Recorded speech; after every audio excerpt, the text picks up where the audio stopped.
இப்போ பார்த்தீங்க அப்படின்னாச்சுன்னா, இப்போது நான் வந்து இதில் வெங்காயமும் உளுந்து மாவும் போட்டிருக்கேன்.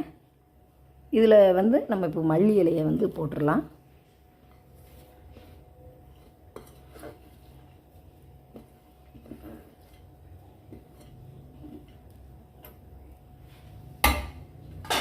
அப்புறம் இதில் வந்து தேவையான அளவு உப்பு போட போகிறோம். நம்ம உப்பு வந்து நம்மளுக்கு ஓரளவு தெரியும்ல, இந்த அளவு போட்டால் இப்போ கரெக்டாக இருக்கும் அப்படிங்கிற மாதிரி நான் ஒரு தானமாக எடுத்து நான் போட்டிருக்கேன்.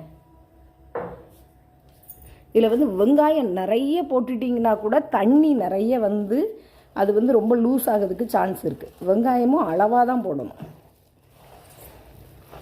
பாருங்கள், இந்த மாதிரி நல்லா மிக்ஸ் பண்ணிட்டோம் அப்படின்னாலே கரெக்டான பக்குவத்தில் வந்து உங்களுக்கு வந்து வந்துடும். இது 1 கிலோ மாவுக்கு நீங்கள் ஒரு 1/2 கிலோ வெங்காயம் போட்டால் போதும். அதுக்கு மேலே போட்டிங்க அப்படின்னா ரொம்ப லூஸ் ஆகிடும். ரொம்ப லூஸ் ஆகிட்டுனாலும் எண்ணெயை வந்து அது உறிஞ்சிடும். பாருங்கள், நம்ம வந்து மிக்ஸ் பண்ணும்போது நான் எவ்வளோ கெட்டியாக வந்து நான் வந்து உளுந்த மாவு போட்டேன். இப்போ பார்த்தீங்கனாலே உங்களுக்கு தெரியும், லூஸ் ஆகும். பாருங்கள், இங்கே பாருங்கள், அந்த வெங்காயத்துலேருந்து நீர் இறங்கும். உப்பும் நம்ம போட்டோன்னா அந்த வெங்காயத்தில் உள்ள நீர் எல்லாம் வெளியே வரும். அப்போ என்ன ஆகும் அப்படின்னா கரெக்டான பக்குவத்தில் வந்து அந்த மாவு வந்து உங்களுக்கு ரெடி ஆகிடும்.